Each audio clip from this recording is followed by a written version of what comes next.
Bueno, pues seguimos con la siguiente conferencia. Ahora tenemos a Roberto Saldaña, que es director de Innovación y Participación Ciudadana en Eupati España. Roberto viene a hablarnos sobre las novedades en la evaluación de tecnologías sanitarias. Roberto, cuando quieras.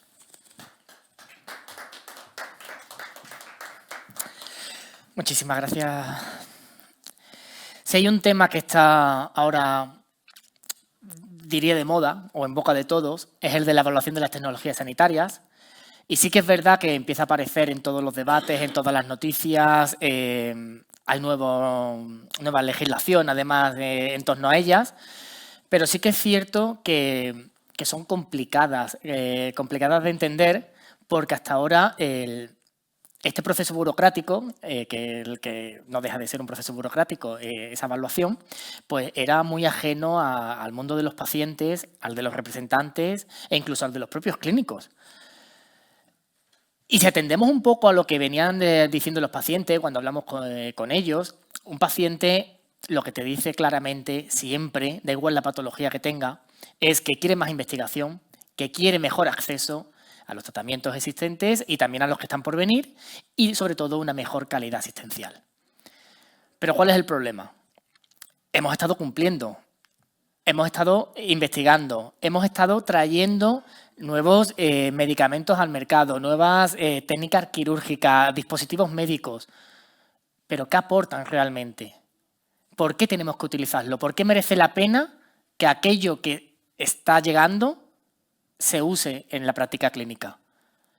Esa es la pregunta que nos tenemos que hacer. Y eso es lo que hace la evaluación de las tecnologías sanitarias.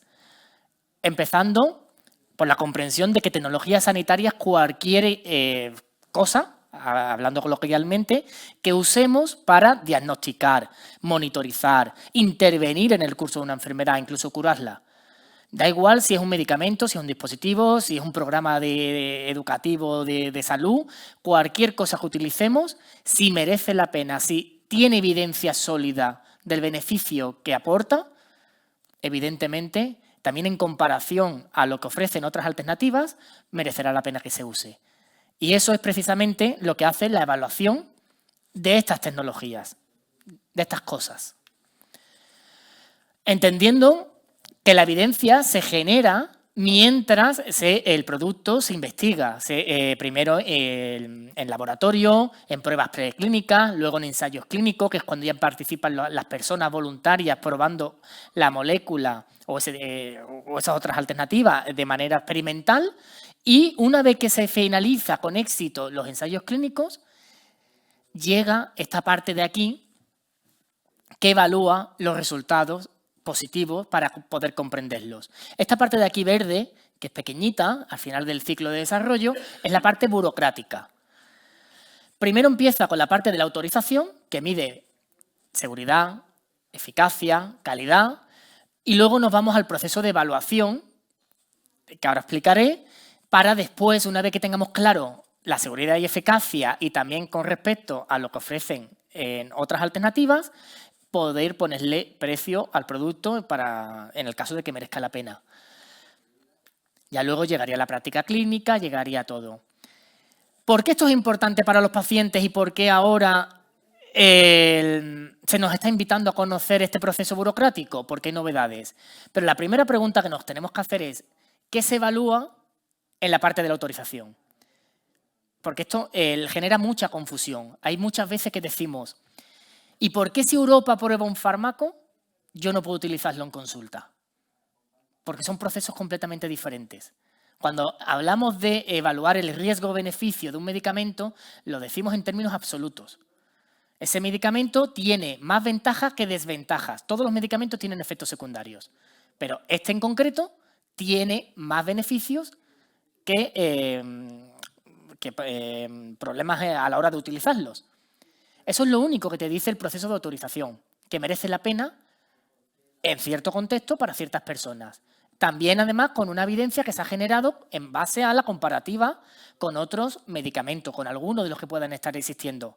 El standard of care, lo que llaman, ¿no? ¿Cuál es el medicamento que se usa de manera regular en la práctica clínica? Pero eso no quiere decir que sea el único que exista.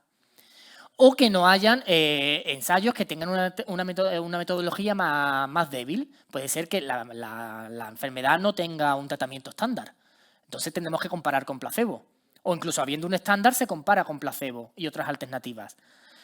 Pues como esta información no es suficiente para decir si merece la pena o no renunciar a lo que tenemos, necesitamos el paso posterior, que es la evaluación, no ya de los beneficios y riesgos en términos absolutos, sino en términos de relativos. ¿Qué me ofrece a mí el medicamento nuevo en comparación, como decía, a lo que ya hay en el mercado? ¿Por qué tengo que renunciar yo a lo que hay, que sé que a lo mejor funciona o no funciona? Para eso tenemos que empezar a participar, para traer uno nuevo. A lo mejor merecerá la pena completamente. Otras veces merecerá la pena para unos pocos. Ese contexto te lo da la evaluación y el proceso de evaluación está cambiando para que sea más participativo, para que sea más realista. Porque lo que tiene sentido es que si yo utilizo una serie de medicamentos en España, lo nuevo que llegue se me compare con lo que se usa en la práctica clínica aquí en España y así entre todos sepamos si realmente ofrecen algo mejor a lo que ya tenemos. De nada servía que se comparen con medicamentos que se están usando en Alemania, pero que no estaban comercializándose en España. Porque la información es, bueno, a lo mejor es positiva, pero ¿qué hago yo si es que yo no uso aquel? Pues eso es lo que va a cambiar. Y se va a cambiar por varias razones. Se va a cambiar porque, primero, el proceso se hacía, la autorización a nivel Europa y la evaluación a nivel nacional. Se repetía en cada Estado miembro la evaluación. No es eficaz. Y además había una inconsistencia en las conclusiones de esas evaluaciones. Había países que, revisando la evidencia, te decían que sí, países que te decían que no, o países que se demoraban muchísimo a la hora de hacer la evaluación. No sé si os suena el tema de los retrasos en la llegada de los medicamentos. En parte, no en exclusiva, pero sí en parte, están relacionados con este procedimiento. Es muy costoso a nivel de recursos hacer este tipo de comparaciones y, sobre todo, cada vez son más complejas. Por lo que Europa ha decidido hacerla conjuntamente. Todas las agencias nacionales se van a unir y van a elegir a sus propios equipos para que trabajen de manera coordinada para ver con qué medicamentos, según los que ellos usan en sus países, todos juntos hacen una única evaluación. Esta normativa ya entró en vigor, la europea, va a empezar el 12 de enero del 2025. No significa que todo lo que se estaba haciendo hasta ahora se deje de hacer y haya un cambio radical, sino que a partir del 12 de enero todas las nuevas solicitudes de comercialización de un fármaco y otros dispositivos, pero me voy a centrar en fármacos hoy porque es lo que más tenemos en común, van a empezar a hacerse de esta manera. Quiere decir esto que hasta finales del 2025, principios del 2026, no va a haber una primera evaluación conjunta hecha. Esto va a ser lento. Y además no va a ser por igual para todas las enfermedades. Se va a empezar hablando de las enfermedades, de los productos que vayan dirigidos al cáncer o que sean de terapias avanzadas. Después vamos a ir a años siguientes a los huérfanos y en el 2030 al resto de enfermedades en el que están las vuestras. ¿Esto quiere decir que hasta el 2030 no tenemos que hacer nada? No. Los ensayos clínicos que abramos hoy significa que son los que van a generar la evidencia que un ensayo clínico dura entre 3 y 5 años en las fases finales, en el mejor de los casos, que pues vamos a llegar y vamos a decir que cuando nos toque vamos a tener los deberes hechos, vamos a tener la información que necesitábamos y vamos a ser mucho más rápidos a la hora y sobre todo vamos a fiarnos más y no dudar de los resultados que tengamos que analizar. Con lo que ya llegamos tarde si queremos empezar a participar y a hacer las cosas con tiempo, pero también bien. El Real Decreto en España de cómo se va a articular esta nueva normativa ya salió a consulta hace unos meses, no está aprobado todavía y hay cosas que se van a modificar, pero la gran novedad es que se da la oportunidad a los pacientes para entrar formalmente en este proceso de toma de decisiones a nivel administrativo. Va a haber dos asientos incluso en ese órgano que va a coordinar todo, uno para el representante de las asociaciones de pacientes y otro para los consumidores. Va a haber participación de pacientes y va a haber participación de representantes de pacientes. No se ha dicho aún cómo va a ser esa participación, cómo nos tenemos que coordinar, en qué tiempo se van a realizar, pero sí que sabemos ya que va a haber 3 capas de participación. Una participación europea donde se deciden y priorizan qué medicamentos y se empiezan a consensuar los criterios, y luego también una segunda capa donde los expertos, pacientes o clínicos, van a participar diciendo, por ejemplo, qué medicamentos son los que usan aquí en España para tratar una patología concreta, qué población son los que usan ese medicamento, qué resultados están obteniendo y qué resultados les gustaría obtener. Todo eso se va a hacer en una segunda capa de participación, como menciono, y una tercera, que ya estamos más familiarizados, que va a ser la del proceso de revisión del documento de las conclusiones, como el que veníamos teniendo de los IPTs, los informes de posicionamiento terapéuticos. La gran novedad es que va a haber 2 grandes bloques que se van a encargar de hacer este trabajo, el de las evaluaciones clínicas conjuntas, el que mencionaba con las diferentes agencias trabajando de manera coordinada, y luego también otro grupo de trabajo que va a ser el que se encargue de asesorar científicamente a los sponsors de los ensayos clínicos para que la evidencia que se le va a pedir en fases posteriores la generen de antemano un poco más a medida, para que no haya ni esa distancia que había hasta ahora de yo te presento unos resultados de unos ensayos clínicos con una normativa que tú me exigías, pero después el evaluador me decía que faltaba información o que no me fío de la metodología porque en ciertas patologías, pues en enfermedades raras, por ejemplo, la metodología no es la misma que para una enfermedad reumática es que no es la misma. El volumen de pacientes que puede participar en un ensayo clínico pues hace que tengamos que jugar con las metodologías y buscar siempre la manera de ser eficientes. ¿De qué se va a encargar Europa y de qué se van a encargar los Estados miembros? Europa se va a encargar simplemente de hacer una revisión de la seguridad y eficacia relativa del medicamento nuevo en comparación a los medicamentos que están actualmente usándose en la práctica clínica. Solo eso. Va a describir la problemática, la enfermedad, pero es una comparativa relativa de los pros y los contras que tienen cada una de las soluciones que existan. Y va a ser a nivel nacional donde nosotros, con otros agentes, vamos a hablar de los aspectos éticos, de los aspectos sociales, legales. Aquí ya empiezan a aparecer temas como, más allá del impacto de la enfermedad, de mis síntomas, de mis efectos secundarios, pérdidas de productividad, baja, discapacidad, el tipo de sociedad que queremos y si queremos que abandonen o no a las personas que enferman, en función de qué patologías queremos abordar o a quién dejamos fuera, porque lamentablemente la evaluación económica va a seguir teniendo un peso. Los recursos son finitos y hay que elegir muy bien cómo los queremos gestionar para que la inversión que hagamos vaya en beneficio del máximo número de personas sin tampoco dejar a nadie. Ese equilibrio lo vamos a tener que defender entre todos y a partir de ahora, con este nuevo modelo participativo, también va a ser labor nuestra. De hecho, la gran novedad, como decía, es que pasamos de una sociedad que informa a sus ciudadanos a directamente dejar de consultarnos, que era el caso de España. El nivel de participación de las asociaciones de pacientes y de los pacientes varía mucho entre países. En España, por ejemplo, nos consultaban, pero no participábamos ni con voz ni con voto. Ahora estamos hablando de cooperar, de crear esa metodología conjuntamente para decir a alguien que la evidencia que yo necesito es esta. Si tú me demuestras que esto me lo solucionas, el dolor, la muerte, la fatiga, lo que sea que nos está afectando, yo está claro que te lo voy a reconocer. Pues esa metodología ahora la vamos a crear conjuntamente, patología a patología. Y por eso estamos hablando, invitando a los pacientes a que conozcan esto, porque su voz ahora sí que tiene que no solo ser escuchada, sino que tiene que ser tenida en cuenta en esto. Evidentemente hay niveles de innovación.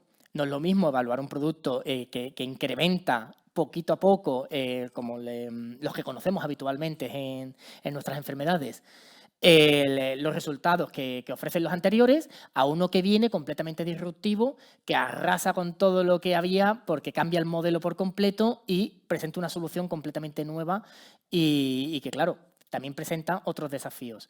Teniendo esto en cuenta que no todos los medicamentos son iguales, ni que todas las personas son iguales, ni tienen por qué utilizarlo en el mismo momento, ahora lo que tenemos que empezar a hablar los pacientes, y entráis de lleno, es ¿y qué queremos? Tan fácil como eso. ¿Queremos mejorar la seguridad de los tratamientos actuales? A lo mejor la eficacia es muy buena y no necesitamos mejorar la eficacia. Yo vivo con una enfermedad inmunomediada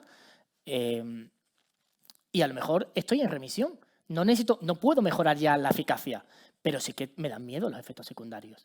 Cualquier cosa que viniera a ofrecerme lo mismo, pero con mejor seguridad, yo estaría encantado. Ya luego veré si merece la pena cambiar lo que tengo por otro. Seguramente no. Pero mi prioridad podría ser esa, la de otros pacientes que no se beneficien absolutamente de nada de lo que hay en el mercado, es traer nuevos medicamentos que sean eficaces, aunque sean un poco eficaces, porque a ese subgrupo de pacientes que son de los que no se benefician de nada, lamentablemente, están fuera, están desahuciados de la práctica clínica actual.